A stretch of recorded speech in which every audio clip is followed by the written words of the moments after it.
Aleluya. Gloria al nombre de Dios.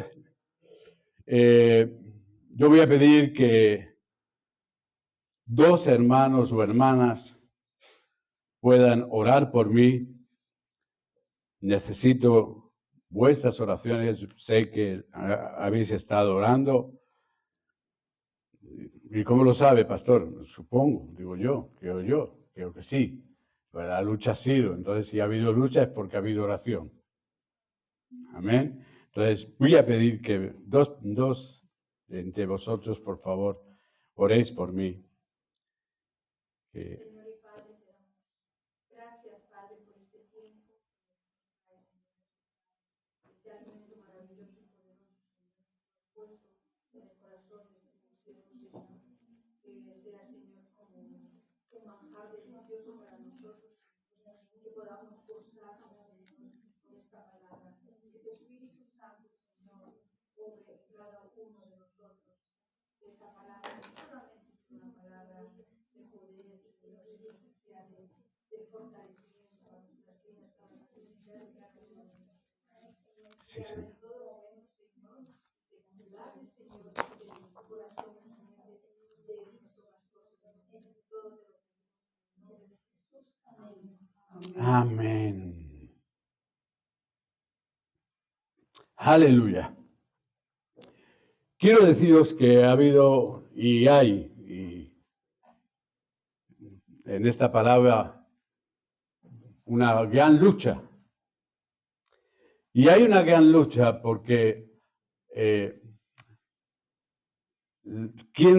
reconocemos que la palabra de Dios ha sido toda inspirada ¿por quién? Por Dios. Inspirada por Dios, pero dirigida por el Espíritu Santo.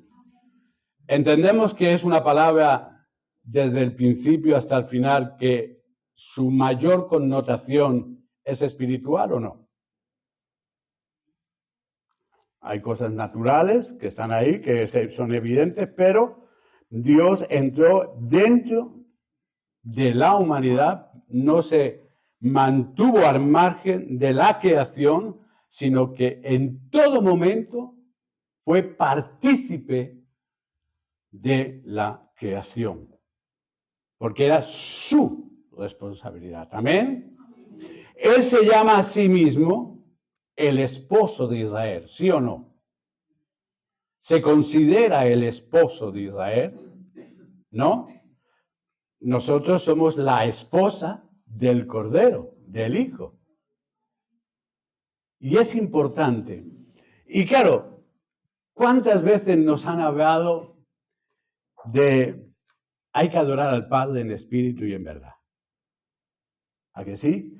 A Juan 4, Jesús y la mujer samaritana. Jesús está hablando con la mujer samaritana de la verdadera adoración, cómo hay que adorar. Está hablando de cosas espirituales, es verdad, ¿no? Pero quiero decirte que en Samaria no todo lo que se cantaba era adoración, porque no todo el que canta adora. Hoy en día pasa lo mismo. Hoy en día pasa lo mismo. La adoración verdadera confronta al espíritu religioso. Una adoración verdadera, sincera, que sale del corazón del hombre de gratitud y porque se rinde a Dios y su vida está rendida y sometida a Dios, esa adoración confronta los sistemas religiosos de cualquier lugar del mundo. Cualquier lugar. ¿Qué es adorar y qué no es adorar? En Juan capítulo 4, versículo 23 dice, mas la hora viene y la hora es, cuando los verdaderos adoradores adorarán al Padre en espíritu y en verdad, porque también en el Padre tales adoradores busca que le adoren. Claro, ¿cuántos hemos escuchado mensajes, palabras, de todo sobre este versículo? ¿Cuántas veces? Mucho, enseñanza sobre esto. Pero hay algo importante en Juan que me llamó la atención cuando yo estuve leyendo. dice que a él le era necesario pasar por Samaria. A mí me encanta hacer preguntas a la Biblia. ¿Por qué? Porque, oye, dice que el que no sabe que le pida, ¿no? El que está falta de sabiduría, ¿qué dice? Que le pida a Dios, que es grande en dar, ¿no? ¿Por qué le era necesario? ¿Para confrontar a una mujer? ¿Para hablar a una mujer de un desorden que tenía? Hemos tachado a esa mujer como prostituta. Se ha hablado de ella como una mujer adúltera, una mujer prostituta, una mujer de mala vida, una mujer. Yo he oído palabras de todo. Pero cuando vamos a la palabra de Dios, y dice que era necesario pasar por Samaria, él dice que él había venido a buscar a la casa perdida de Israel. ¿Quién era la casa perdida de Israel sino el reino del norte? Samaria era el centro de ese reino del norte, de las 10 tribus que se dividieron con la del sur, que era Judá, y la del norte, que era Israel. Samaria era el centro. Claro, cuando hablamos de Samaria, tenemos que ir a la palabra de Dios. ¿Qué pasó en Samaria? ¿Por qué? Porque muchos creemos y hemos creído que la conversación de Jesús con la mujer samaritana en Juan está hablando de su vida sentimental. Pero está hablando de un pacto que fue roto. Un pacto que fue roto.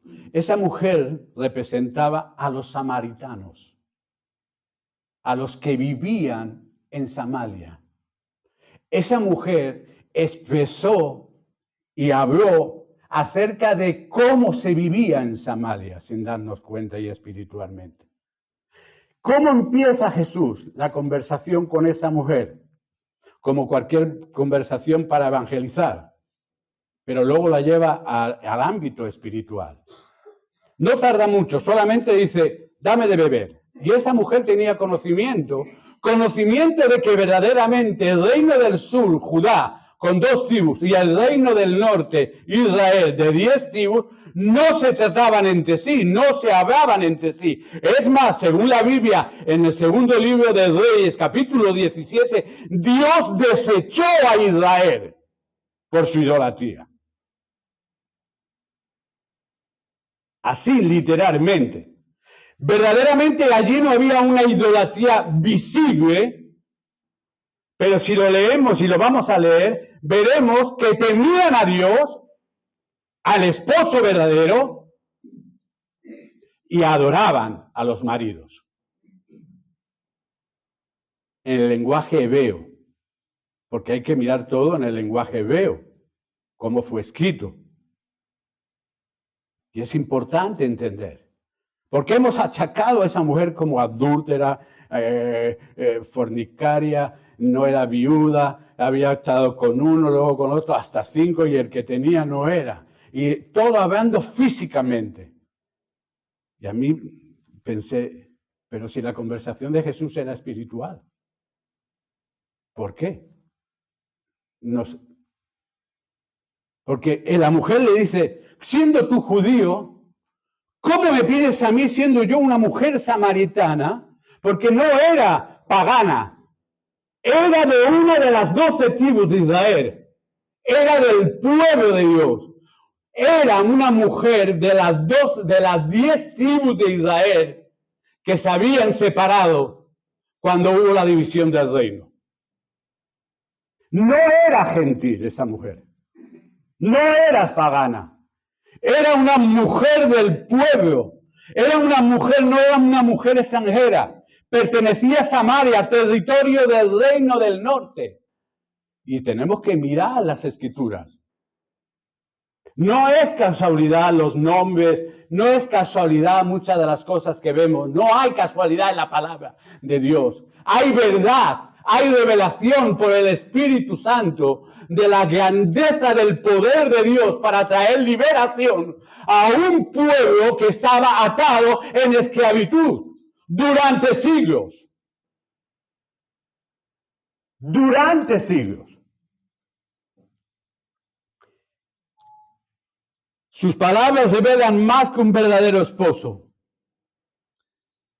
que el verdadero esposo de Israel era Dios. Israel era su esposa.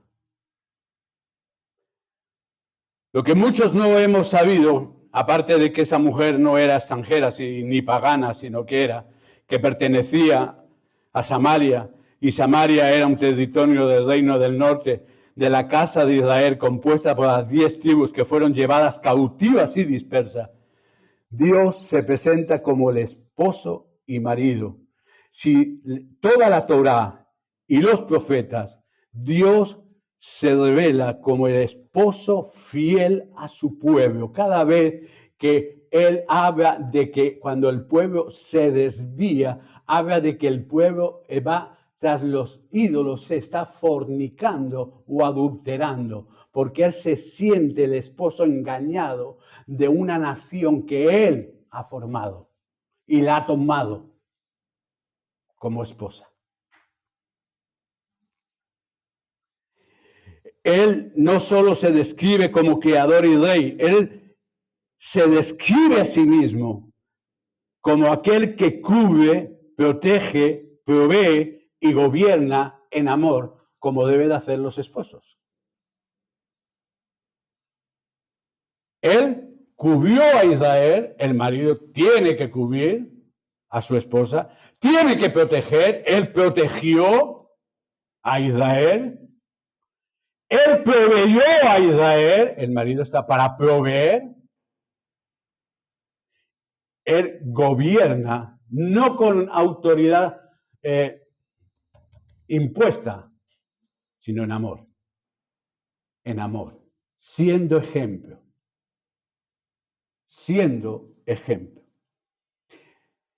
Esto nos habla de que hay un lenguaje de un pacto matrimonial cuando vamos en el Antiguo Testamento. Israel es la esposa de Jehová. Cuando el pueblo se apartaba, la Escritura no habla de que era un error, sino que era un adulterio espiritual. Abandonar la obediencia a Dios y romper la alianza con el esposo lleva al adulterio espiritual. Eso es lo que vemos en el Antiguo Testamento. Pastor, pero eso es el Antiguo Testamento. Pero el Antiguo Testamento son las sombras. Si tú quieres quitar el Antiguo Testamento, no te queda un fundamento en el Nuevo. No te queda un fundamento en el Nuevo. ¿Qué significa marido en hebreo? Viene la palabra Baal, que significa esposo, que de ahí viene la palabra Baal, esposo, que también quiere decir amo, señor, dueño. En la mentalidad hebrea, tu marido, su marido, es el que le servía y obedece. Lo vemos en la mujer de Proverbios 31, la mujer virtuosa servía a su marido, no solamente obedecía a su marido tenía su contentamiento con ella. Vemos ahí. No se trata solo de un vínculo emocional, sino también de una autoridad espiritual. El marido era él, la autoridad espiritual. Dios era la autoridad espiritual de Israel. La autoridad. Hablar de maridos es hablar de señores que gobiernan la vida. Por eso la palabra marido, que es Baal, el dios Baal, ¿y qué representa? Mira, vamos al segundo libro de Reyes. Dice, pastor, pero si estamos en Juan capítulo 4, sí, pero estamos en Samaria, vamos ahora para Samaria. ¿Qué había pasado en Samaria? Porque si quieres saber el por qué Jesús estaba ahí, recuperando a las ovejas perdidas de Israel, porque para eso había venido, hay que ir al segundo libro de Reyes, capítulo 17. Y en el versículo 16 Dejaron todos los mandamientos de Jehová su Dios y se hicieron imágenes fundidas de dos becerros, y también hicieron imágenes de acera y adoraron a todos los ejércitos de los cielos y sirvieron a Baal, es decir, sirvieron a un señor, sirvieron a el Señor que se había levantado. Ese señor se había convertido en el esposo, en marido de ellos. El marido de ellos. Baal no solo es un nombre propio, es un título, significa Señor, como te he dicho, representa un sistema de fertilidad, prosperidad y seguridad, pero sin ningún pacto. Dios todo lo ha puesto bajo un pacto. Los dioses y los ídolos no ha puesto nada bajo un pacto, porque ellos no pueden hacer ningún pacto. Porque el único que tiene potestad para hacer pacto es nuestro Dios. Abre puertas y nadie puede cerrar, cierra puertas y nadie puede abrir. Él. ¿Por qué? Porque todo pacto que Dios hace, Él es fiel y Él lo llega al fin. Otros dioses pueden hacer pactos, pero ellos saben que esos pactos o esos decretos a través de Cristo Jesús fueron rotos y son rotos en su nombre. Todo acta de decreto que había en contra de nosotros fue quitada, dice la palabra, ¿o no? ¿Dice así o no? A Él sea la gloria. Entonces, lo que vemos que Baal lo que exigía era control, sacrificio, pero no había amor, ni había no había remisión, no podía redimir. Dios ofrece vida, y ofrece vida a través del pacto. El nuevo pacto en su sangre es vida, vida eterna. Todo pacto de Dios trae vida. La samaritana y las 10 tribus de la casa de Israel. La mujer samaritana formaba parte de las 10 tribus de la casa del norte, del reino del norte, conocida como la casa de Israel.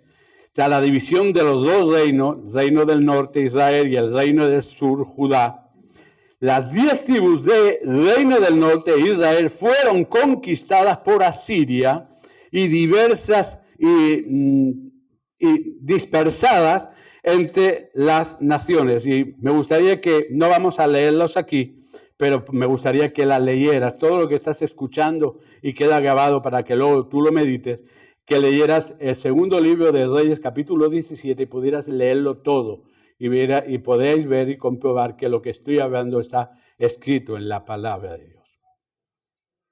Escrito en la palabra de Dios. Escrito en la palabra de Dios. Samaria quedó como el centro de ese reino. No era como la capital, pero sí el centro. Sí el centro. Israel estaba mezclado, pensaban en Dios, temían en Dios, pero obedecían. No obedecían completamente los estatutos ni los mandamientos de la Torá. Y Jesús dice, me es necesario pasar por Samaria. Es que ahí había pueblo de Dios. Me es necesario pasar por Samaria. Porque ahí estaba una parte de la casa de Israel perdida. Había una parte de la casa de Israel perdida. Era necesario. Ahora, vamos a hablar porque vemos que cuando Jesús, en esa conversación, y yo digo que para mí es espiritual, siendo tú judío, me pides a mí, siendo una mujer samaritana, agua. Porque los judíos y samaritanos no se tratan entre sí. Versículo 9 del capítulo 4 de Juan. Vamos a estar en los dos libros. Entonces, ahí vais a tener que o apuntar o tener habilidad en el movimiento de las manos. Respondió Jesús y le dijo, si conocieras el don de Dios, ¿qué le está hablando? ¿Le está hablando de algo natural o está hablando de algo espiritual? Si conocieras el don de Dios, es un don, ¿qué es? El don espiritual, ¿no? De Dios, que Dios es espíritu. ¿No es una conversación espiritual? Si conocieras el don de Dios, ¿y quién es el que te dice, dame de beber? Tú le pedirías a él a él, y él le pedirías y él te daría agua viva. Y la mujer dijo, va ella a lo natural, Señor, no tienes con qué sacarla, y el pozo es hondo. ¿De dónde pues tienes agua viva? ¿Acaso eres tú mayor que nuestro padre Jacob, que nos dio este pozo, el cual bebieron él y sus hijos y sus ganados? Ese pozo lo levantó Jacob y se lo regaló a José su hijo. Más que nada también tenemos que entender esa historia. Esa historia donde Dios entra en la historia de la humanidad para obrar en medio de la humanidad. No es un Dios lejano, es un Dios cercano que se involucra en la humanidad y en la vida del hombre, porque Él lo que quiere es salvar al hombre. Y no está en los cielos, está aquí.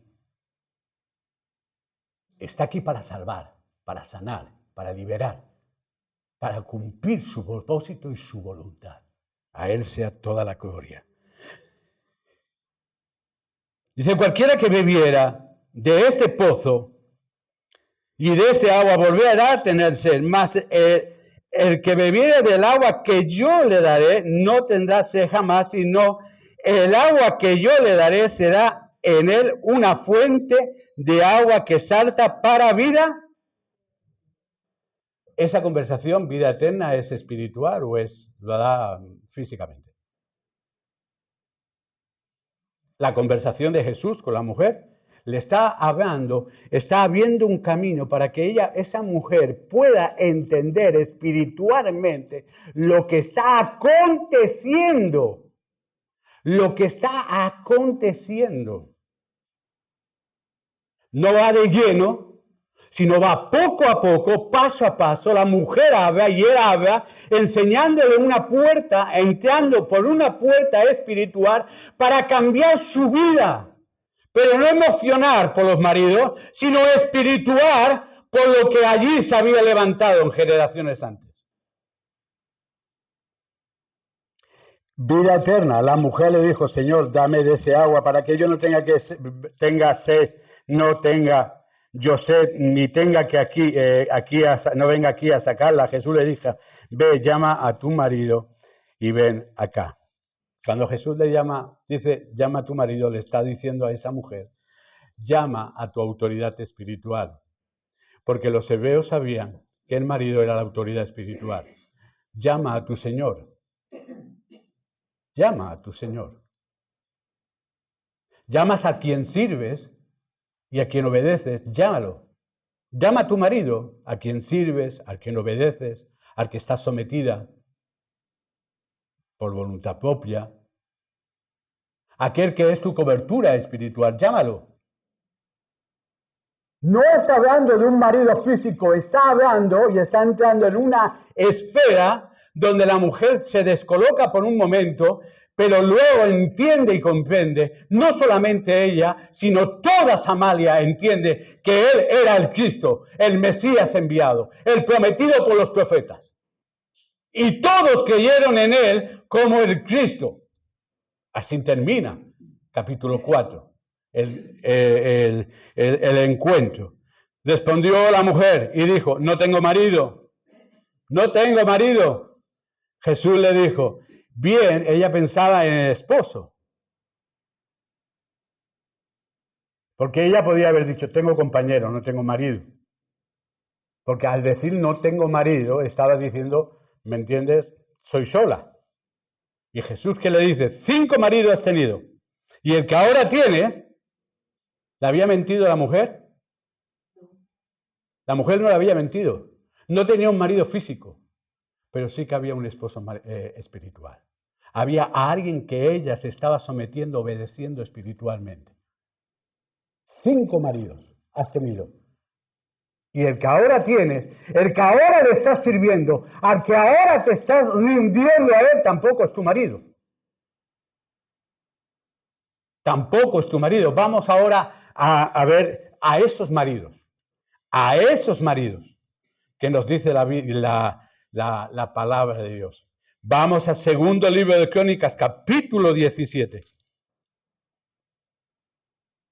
El capítulo 17, ahí vemos cómo viene a Siria, coge a Siria, los lleva cautivos, vienen las naciones, ahí van introduciendo, cada uno va introduciendo sus ídolos, que ellos van añadiendo el temor de Dios que lo tenían. Aparte de ese temor de Dios, estaban añadiendo adoración a esos ídolos paganos, a esos ídolos de las demás naciones, y como van introduciendo en Samaria a esos señores en los cuales ellos estaban sirviendo. Es verdad que en el tiempo de Jesús no había una idolatría abierta.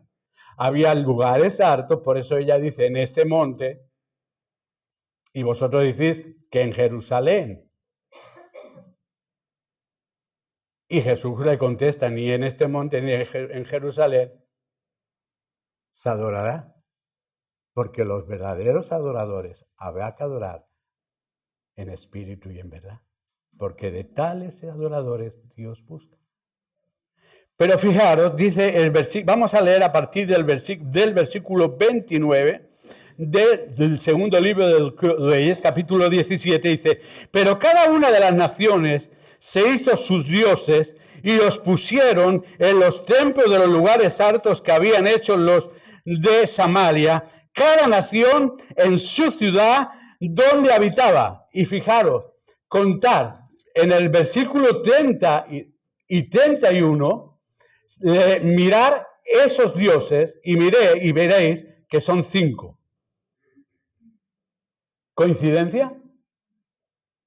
¿Hay coincidencia?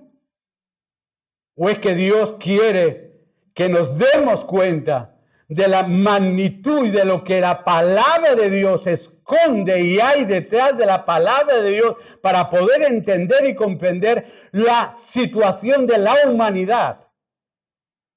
¿Por qué la humanidad anda como anda? ¿Por qué camina como camina? ¿Por qué va como va a un precipicio de condenación? Dice, los de Babilonia hicieron a Sucot Benot, 1. Los de Cuta hicieron a Nergar, 2. Los de Hamat hicieron a Sima, 3. Los Abeos hicieron a Nihab y a Tartat, 4. Y los de Sefarbaín hicieron a Demelet y a Nadamelet, 5.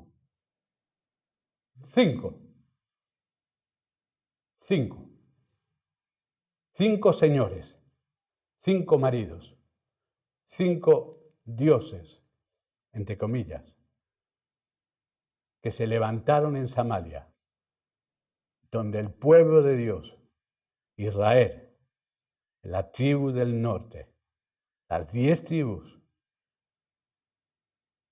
allí donde ellos habían levantado lugares para adorar al Dios de los cielos, ¡pum!,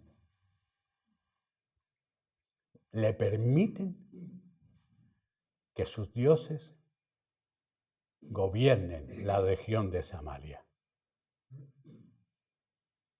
Que gobiernen la región de Samaria. Por eso puedo decir y digo, hermanos, que los 5 maridos, así lo creo humildemente, de la mujer samaritana no eran hombres físicos, eran ídolos, eran pactos que habían hecho los samaritanos con esos ídolos. Eran dioses de las naciones que se habían establecido allí. La Escritura lo expresa muy bien, como hemos leído en el versículo 30 y 31. Vemos. Cuando Jesús le dice a la mujer samaritana, 5 maridos has tenido, Jesús no le está hablando de una vida moral desordenada. Porque si hubiera sido de una vida moral desordenada, hubiera ido al foco de la vida desordenada y le hubiera dicho, como le dijo a la mujer adúltera, levántate, venga, levántate, vete y no peques más. No le dijo eso. Él tenía que hacer ver a esa mujer cuál era el problema no de ella solo, sino de a donde ella vivía, de esa región. Por eso los samaritanos se convirtieron. Por eso cuando fueron los apóstoles a predicar a Samaria, hubo una gran conversión en Samaria también. Ya habían creído en Jesús como el Señor y Cristo. Y lo leemos en Juan capítulo 2, capítulo 4, que es importante que leamos los dos pasajes del Antiguo Testamento y el Nuevo Testamento para entender todo el contexto espiritualmente hablando. Después del exilio Samaria, él estaba hablando de la historia espiritual quebrada que tenía Samaria. Una historia espiritual quebrada, rota. Pero es que él dijo que él había venido a buscar las ovejas perdidas de la casa de Israel. Y Samaria era de la casa de Israel, de las 10 tribus del norte. Samaria fue reprobada por pueblos extranjeros, cada nación trajo su Dios y el resultado fue una mezcla de fe sin un pacto verdadero. Después de la invasión de Asiria, pues lo podéis leer, Samaria adoptó sistemas idolátricos traídos por las naciones que el imperio asentó allí. Podemos leerlo hasta el versículo 33, hemos leído hasta el 31 y dice, temiendo a Jehová e hicieron del bajo pueblo sacerdotes de los lugares altos que sacrificaban para ellos en los templos de los lugares altos. Es decir, aquellos sacerdotes que habían venido del exilio, aunque los cogían y los ponían a servir en los lugares altos donde estaban los dioses paganos. Eso era la raíz del mar de Samaria. Pero a Jesús le era necesario pasar por Samaria. Lo mismo que para Jesús es necesario permanecer hoy aquí, para restaurar, para sanar, para liberar, para levantar, para salvar, para dar vida y vida en abundancia, para dar agua, ese agua que salta para vida eterna. A Dios sea la gloria. Temían a Dios, dice el versículo 33 de Segundo de Reyes 17. Temían a Dios y honraban a sus dioses según la costumbre de las naciones de donde habían sido trasladados. Como hemos dicho, los 5 principales maridos espirituales que habla Jesús, esos 5 maridos, el Sucot Benot de Babilonia representa la fertilidad distorsionada. Prometía provisión, pero al mismo tiempo esclavizaba con rituales sexuales y control del cuerpo. Una parte de ese ídolo era Astarte o Asterot, diosa de la sexualidad y el placer. Representaba una adoración ligada al deseo y a la distorsión del diseño santo diseñado por Dios. Negar, de Kuta, dios de guerra y muerte, se le rendía culto mediante violencia y sacrificios. Gobernaba por miedo. Negar, asociado a la guerra y la violencia y a la muerte, representa dominio, destrucción y poder por la fuerza. Asima, traído por Hamak, ídolo con forma de animal, deshumanizaba al adorador, rebajando la identidad espiritual del hombre a un nivel muy bajo, como si no fuera nada. Asima, vinculado con el destino, la suerte y la astrología. La agorería, el sortilegio venía de ese ídolo. Representaba confiar la vida a fuerzas impersonales y no al pacto que Dios había establecido. Nihat y Tartar, de los Abeos, dioses híbridos, representaban confusión espiritual y una mezcla. Adoraban sin verdad ni obediencia. No le importaban. Baal, dios de la fertilidad y de la prosperidad material, y se le adoraba para obtener cosechas, éxito y abundancia sin obediencia. Adamelet y Anamelet, que venían de Sepharvaim. Estos dioses se les sacrificaban niños en fuego. Eran pactos de muerte disfrazados de protección. Y sabemos que en la Biblia nos habla que no pasamos vuestros hijos por fuego. El nombre que tomó también fue Molot, Milcom, Dios que exigía sacrificios humanos. Simbolizaba un sistema que gobernaba por miedo, donde se sacrificaba lo más valioso para sobrevivir. Es decir, por miedo, en conjunto, esos 10 maridos, esos 10 señores, esos 10 esposos de esa región de Samaria, provocaba tal miedo que las familias entregaban lo más valioso, los niños. El marido, si tenía que entregar a su esposa, la sacrificaba, a la hija, a lo que fuera, no le importaba. No le importaba.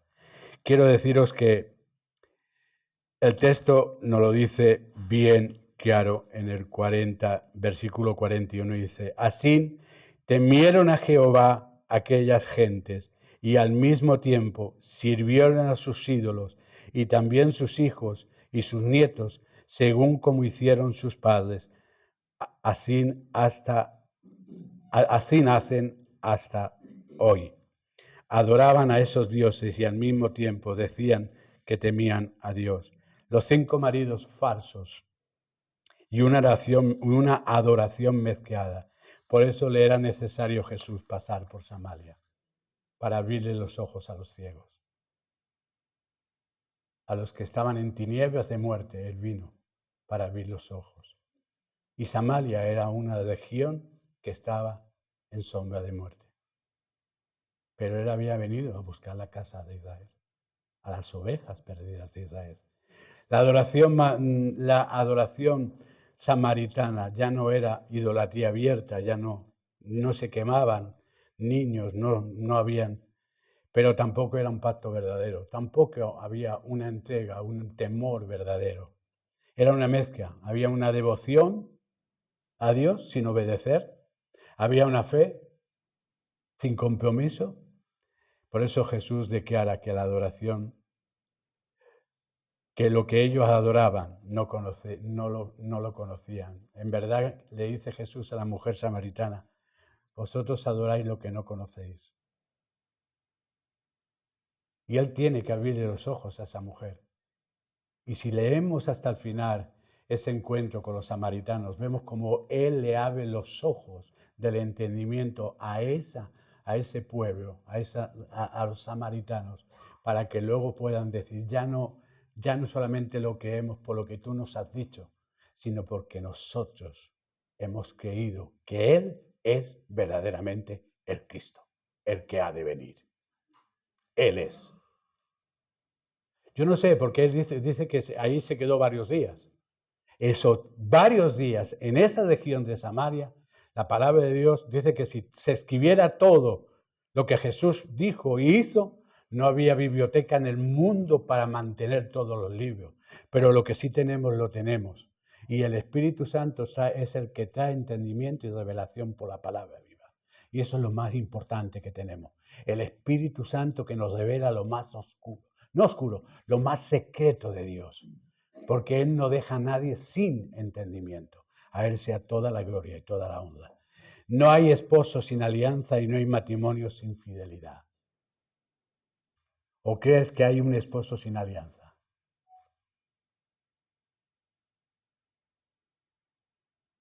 Yo soy esposo porque tengo una alianza. Hay un matrimonio porque hay un pacto matrimonial. De fidelidad, de compromiso, de ser fiel. Ellos no lo tenían. Espiritualmente no lo tenían. Temían a Dios, pero cometían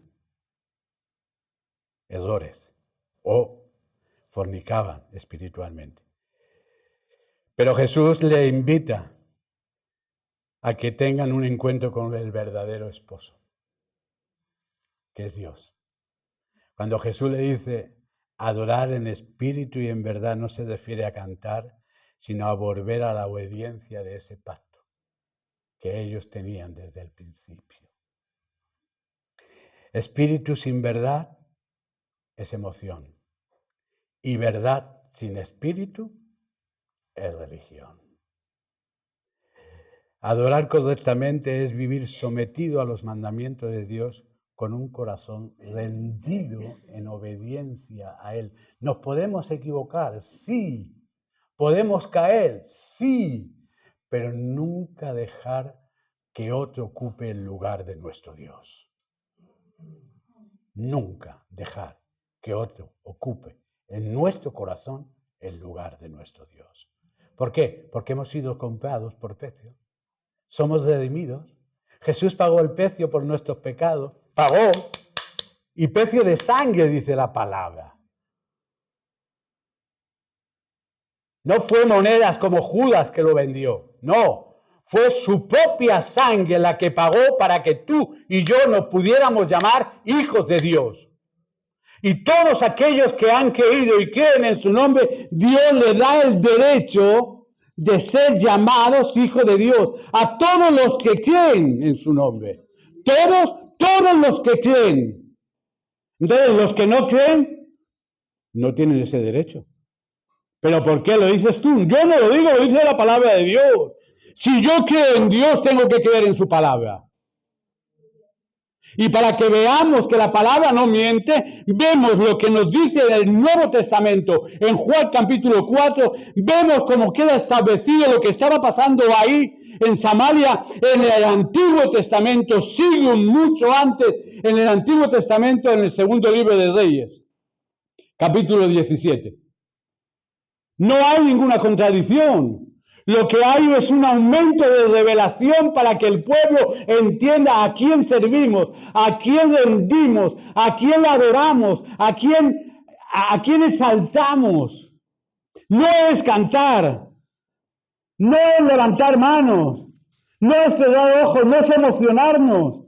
No, adorar no es una música religiosa. No es emoción sin obediencia. La adoración bíblica no comienza con una vida rendida en obediencia, en sometimiento, reconociendo quién es mi Dios.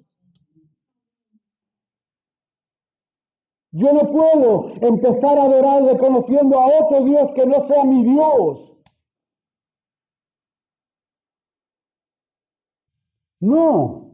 No es adoración, será música eclesiástica, será música religiosa, muy bonita hay. En el mundo hay música bonita, muy bonita religiosa. Sí, hay voces, imaginaos cuando Jesús nació, el coro de ángeles. Fijaros, vosotros pensáis que aquellos ángeles que estaban allí con los pastores tendrían mi voz de cazalla. ¿Qué va? Ellos tenían voces angelicales. No tendrían la voz que yo tengo no hace falta, no es por buena voz ni mala voz, ¿qué significa adorar? La palabra adorar es postrarme, someterme, reconocer la autoridad. Mi autoridad es Cristo Jesús. Alinearme completamente que el que tiene que gobernar mi vida es el Señor. Esa es la verdadera adoración. Lo otro no es adoración. Lo dice la palabra, en espíritu y en verdad. Ellos adoraban. Vosotros adoráis en este monte y vosotros decís que es en Jerusalén. Bueno, es que ni en Jerusalén. ¿Por qué? ¿Y por qué dice eso? Porque no es el lugar, no son luces, no son tarimas. No, Dios no busca nada de eso. ¿Sabe lo que busca Dios? Dios llama. Muchas veces nosotros el problema, ¿me entiende? El problema nuestro, que a veces hay adoración sin verdad, y una adoración sin verdad es una mentira. Y yo no digo de nosotros como iglesia, digo lamentablemente. La adoración sin obediencia, ¿sabéis lo que es? Una rebelión disfrazada. Ni más ni menos. El problema de nuestro tiempo es que se llama adoración a lo que no transforma. Se llama adorador al que no vive en santidad. Se confunde emoción con presencia de Dios. Se está reemplazando obediencia por canciones. Adorar no es cantar, sentir escalofrío, levantar manos, llorar en una reunión. Adorar es rendirse, obedecer, alinearse y vivir bajo el gobierno de nuestro Dios y Padre. Vivir bajo su gobierno. La adoración verdadera no se mide por el volumen del canto, sino por el peso de la obediencia del que está orando, del que está adorando. ¿Qué significa adorar en espíritu y en verdad? Los verdaderos adoradores adorarán en espíritu, adorarán al Padre en espíritu y en verdad. Jesús no habló de metáforas bonitas, habló de una precisión quirúrgica para que ellos quitaran aquello que estaban haciendo que no iba conforme a la voluntad de Dios. Le había entregado a la mujer samaritana y a los samaritanos el bisturí para que ellos rasgaran su corazón y vieran cómo verdaderamente estaban adorando a Dios. Jesús no vino para acusarla, vino para confrontarla con la verdad. No vino para condenarla, vino para darle vida a esa mujer. No vine para reprocharla humanamente los maridos, no. Estaba hablando de que verdaderamente es su adoración, porque en todo momento él está hablando con una conversación espiritual a esa mujer. Y cuando entendemos que esa conversación con la mujer samaritana es una conversación espiritual, se nos abre el entendimiento y nos pone alerta de cómo estoy yo adorando. ¿Cómo estoy yo rendido a Dios? ¿Cómo estoy sirviendo a Dios? ¿Cómo estoy sometiendo mi vida a la voluntad de Dios? ¿Cómo estoy dejando que el gobierno de Dios obre en mi vida? ¿Cómo lo estoy haciendo? Si la adoración no es en espíritu y en verdad, no es adoración, es ruido religioso. ¿Quién es adorador en espíritu? No significa sentirse espiritual, emocionarse, llorar, tener piel de gallina. Adorar no significa tener emoción. Adorar es una conexión real desde el interior que ha sido regenerado. El Espíritu es el lugar donde gobierna el Espíritu Santo. El lugar donde el ego, tu ego, mi ego, tiene que morir. Donde la carne no manda, manda Él, el Espíritu. Donde el yo se rinde a la voluntad de aquel que es el gran yo soy, que es nuestro Dios. Adorar en espíritu es cuando tú y yo obedecemos y hacemos que la voluntad de Dios se cumpla en nuestra vida porque nos estamos sometiendo a ella. No es sentirnos bien en una reunión, es vivir bajo la guía y la dirección de Dios. ¿Qué es adorar en verdad? Es que ahí a donde mucho se confunde. Verdad no es mi verdad, no es lo que yo creo, no es lo que me enseñaron, no es lo que me conviene. La verdad es la palabra de Dios. La verdad son las instrucciones que Dios ha dejado en su palabra. La verdad es el camino que Él ha marcado, que se llama Jesucristo. Yo soy el camino, la verdad y la vida.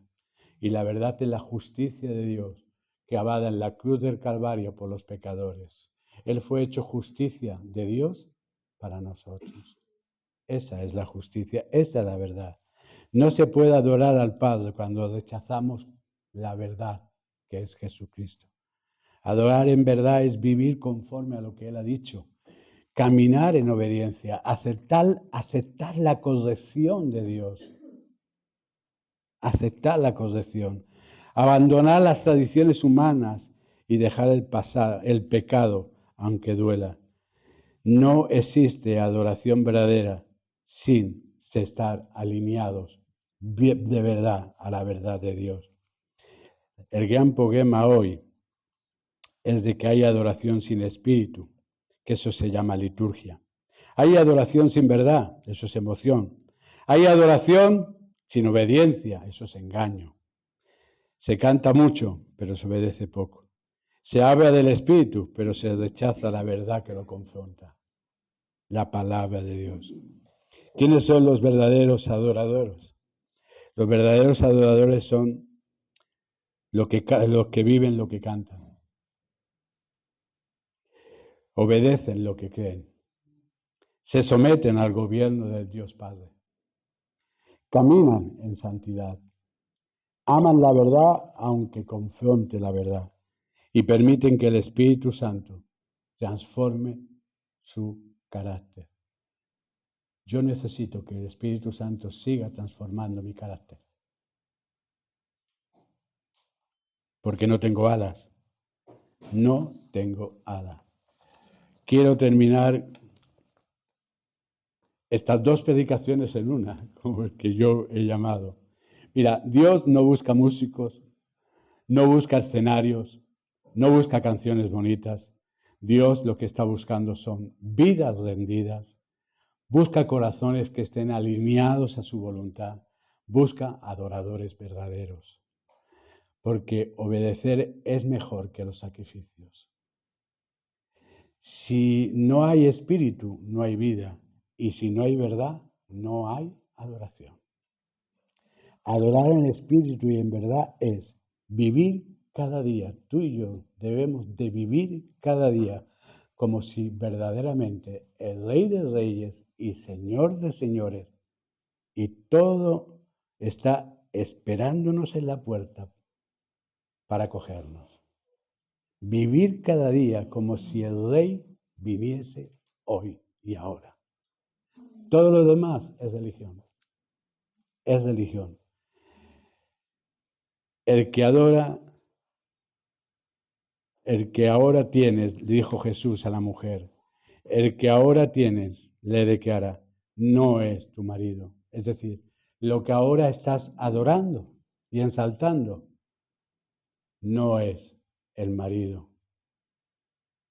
No es tu cobertura espiritual, no es tu cubierta, no es tu proveedor, no es el que te va a enseñar, no, porque ningún ídolo puede ser esposo de nadie. Solo el verdadero esposo restaura el pacto roto. Solo el verdadero esposo.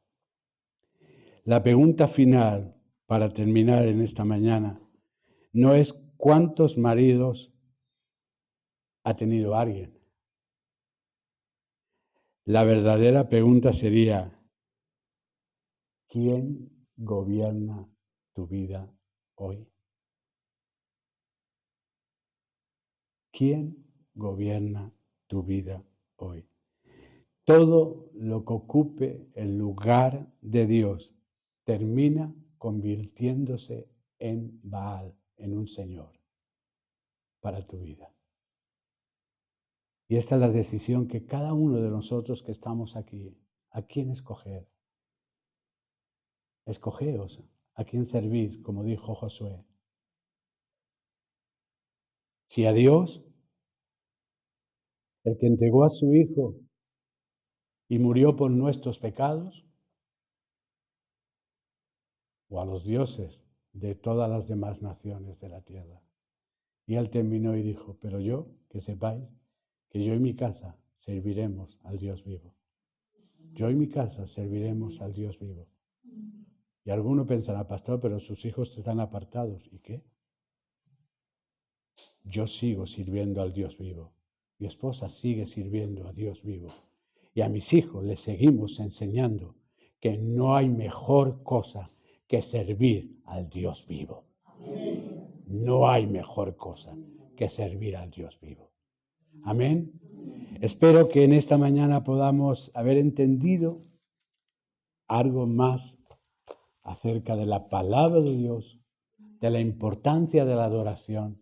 Cuando estamos aquí cantando, adorando, que vengamos con un espíritu dispuesto y disponible, entregado a humillarnos ante la mano poderosa del Dios vivo. Y deciros que Dios siempre está ahí, atento. Su brazo sigue extendido. El que llama, se le abre. Se le abre. Y al que busca, halla. Si hay alguien aquí que está buscando la verdad es Cristo Jesús. No te voy a decir otra verdad, no te voy a decir, la verdad es esta iglesia y la... No, no. La verdad es Cristo Jesús. Punto. Él lo dijo. Yo soy el camino, la verdad y la vida. Estás llamando a muchas puertas si quieres simplemente decirte, la puerta es Cristo Jesús. Él dijo, yo soy la puerta y que él por mí entrare, hallará la vida y hallará la paz. Jesús. Todo nos lleva a Jesucristo, al que murió por nuestros pecados. En esta mañana la única invitación que yo te digo es, ves a Jesús. Ves a Jesús. Es el único, no hay otro. A Él sea la gloria. Amén. Vamos a terminar orando. Dios y Padre, en el nombre de Jesús, Señor, estamos aquí reunidos. Gracias por enseñarnos, Señor, esa verdadera adoración que tú deseas, Señor. No es el lugar, no es un monte, no es un lugar, no es un escenario, no, es dentro de nuestro corazón donde empieza la adoración verdadera. Nuestro reconocimiento de tu soberanía, de tu señorío y el rendirnos a tu voluntad. Duele, Padre, cuesta, mi Señor, no es fácil, Espíritu Santo, pero gracias porque estás ahí, ayudándonos en nuestras debilidades, acompañándonos todos los días como prometiste. Yo estaré con vosotros todos los días hasta el fin. Te damos la gloria y la honra, Señor, porque tú has estado en esta mañana, has estado conmigo en la exposición de tu palabra, has estado con la iglesia, Señor, en recibir tu palabra. Bendigo y exalto tu nombre, mi Dios y Rey. Gracias, porque lo mismo que te era necesario pasar por Samaria, Jesús, es necesario que pases por nuestros hogares. Es necesario que pases por nuestras vidas. Es necesario para nosotros, Dios vivo y verdadero. Gracias en el nombre de Jesús. Amén y amén. Que Dios os bendiga, iglesia.